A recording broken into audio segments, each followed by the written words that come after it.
जय हिंद। मैं हरमन सिंह कपूर। मैं इस टाइम यूके में अकेला सरदार इन खोतिस्तानियों के खिलाफ लड़ रहा हूं 8 महीने से। जो लोग बाहर के मुल्कों में प्रदर्शन करके भारत का झंडा जला रहे थे, गाली गलौज कर रहे थे और लोगों की बहू बेटी को नंगा कर रहे थे, तो उसके खिलाफ मैंने डाली थी वीडियो कि जो लोग यहाँ पे बैठ के डिमांड कर रहे हैं खोतिस्तान की, वो जाके हिंदुस्तान में जाके डिमांड करो, क्योंकि आप लोग मांग यहाँ पे रहे हो और बेगुनाह आदमी हिंदुस्तान में मारा जाएगा आपके चक्कर में। तो जिसको चाहिए Khalistan, go back to India and go and demand it if you think it's right. Justin Trudeau साहब ने, लेकिन उसके बाद कुछ आहिस्ता आहिस्ता से उनके जो शोल्डर्स थे वो डाउन होना शुरू हुए। क्या वजह थी? US, UK, Australia, New Zealand, five eyes जो कहते हैं जिनको, उनकी वजह से, या फिर इंडिया का इन्फ्लुएंस इतना स्ट्रॉन्ग था या है जिसकी वजह से उनको लगा कि यार ब्लंडर हो गया। लेकिन इसी में से एक खबर ये है कि इंडिया की रिकॉर्ड ब्रेकिंग यूनिवर्सिटीज इस मर्तबा शामिल हुई हैं। यानी इंडिया की सबसे ज्यादा यूनिवर्सिटीज इस रैंकिंग में शामिल हुए हैं, जो कि 91 है इनकी तादाद। और इंडिया ने इस सिलसिले में चाइना को बीट कर दिया है। इसको था कि मैं इनके ऊपर एलिगेशन लगाऊंगा, भारत वाले बोलेंगे भी नहीं, क्योंकि पहले हमारा यहाँ पर बोलने का रिवाज ही नहीं था। ये तो उन्होंने कभी अपने सपने में सोचा नहीं था कि भारत एक ऐसा रिएक्शन देगा भी। भाई उसको मुंह तोड़ जवाब दिया कि प्रूफ दिखा, अब प्रूफ उसके पास है नहीं। अभी ये खबर आज के अखबारात में पढ़ी ही जा रही थी और पूरा पाकिस्तान जश्न ईद मिलादुन नबी सल्लल्लाहु अलैहि वसल्लम की खुशियां मना रहा था कि पाकिस्तान में एक के बाद एक जगहों से दहशतगर्दी के हमलों की खबरें आने लगी। ऊपर से हमने वीजे कैंसिल कर, कैनेडियंस के वीजे। कभी ये अपने सपने में सोच नहीं सकते थे कि हम एक डेवलप्ड कंट्री, कनाडा वाले सोचते हैं अपने आप को, एक डेवलपिंग कंट्री हमारे कंट्री का वीजा बंद कर दे। ऊपर से हम FATF में चले गए सर। नमस्कार दोस्तों, जय Hind. Welcome to after morning news channel.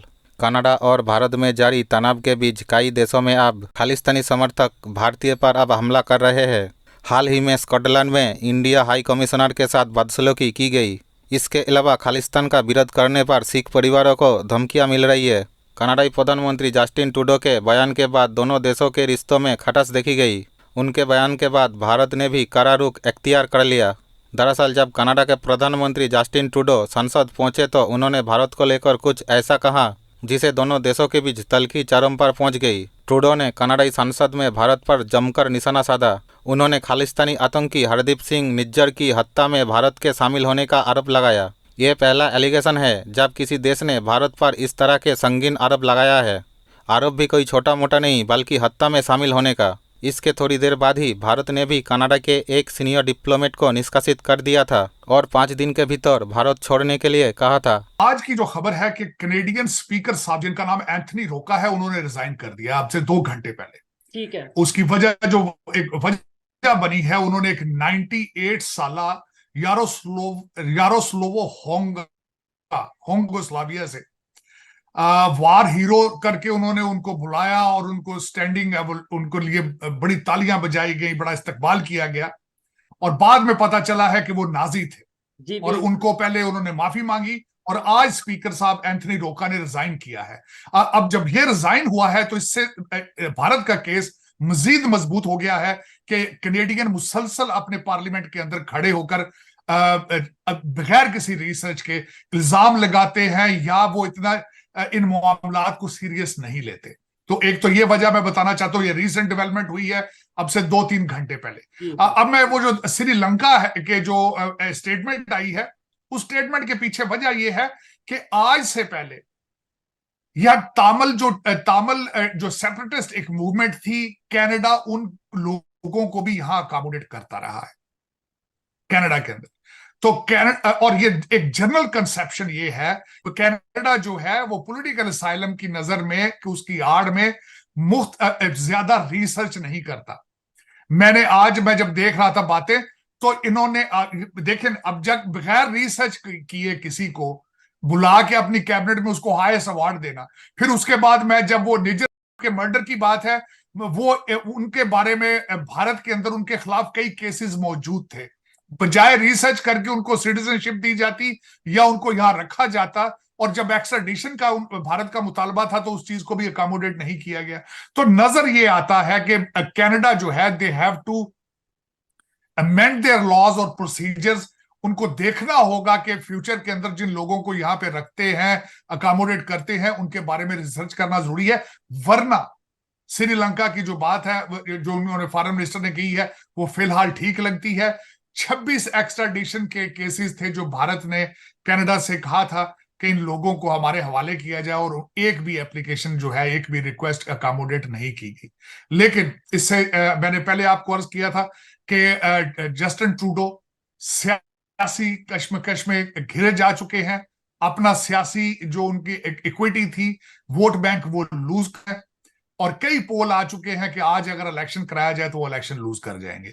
G20 में इन सब की जो 20 कंट्रीज थे G20 के परमानेंट मेंबर्स, और जो 21वां है अफ्रीकन यूनियन जो अभी जोड़ा जी। गया, प्लस जो हमने और कंट्रीज को बुलाया हुआ था यहाँ पे विजिट करने के लिए, दिखाने के लिए। बेसिकली भारत का मुद्दा था, हमने दिखाना था हमारी तरक्की कैसे हो रही है, हम कैसे डिजिटल में आगे जा रहे हैं, हमारी यहाँ पर कैसे कंस्ट्रक्शन का काम हो रहा है, कैसे यहाँ पे इंफ्रास्ट्रक्चर बनाया जा रहा है जो कि आगे कंपनीज को फायदा देगा, हम कौन सी पॉलिसीज लेके आ रहे हैं। हमने तो शोकेस किया है, this is what Bharat was before the invasions, और उसके बाद हम दोबारा से उसी लेवल पर पहुंचने वाले हैं।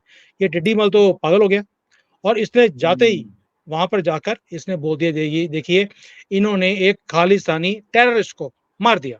ठीक है, मार दिया।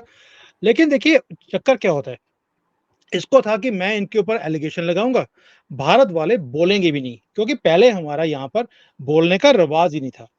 ये तो उन्होंने कभी अपने सपने में सोचा नहीं था कि भारत एक ऐसा रिएक्शन देगा भी। भाई उसको मुंह तोड़ जवाब दिया कि प्रूफ दिखा, अब प्रूफ उसके पास है नहीं।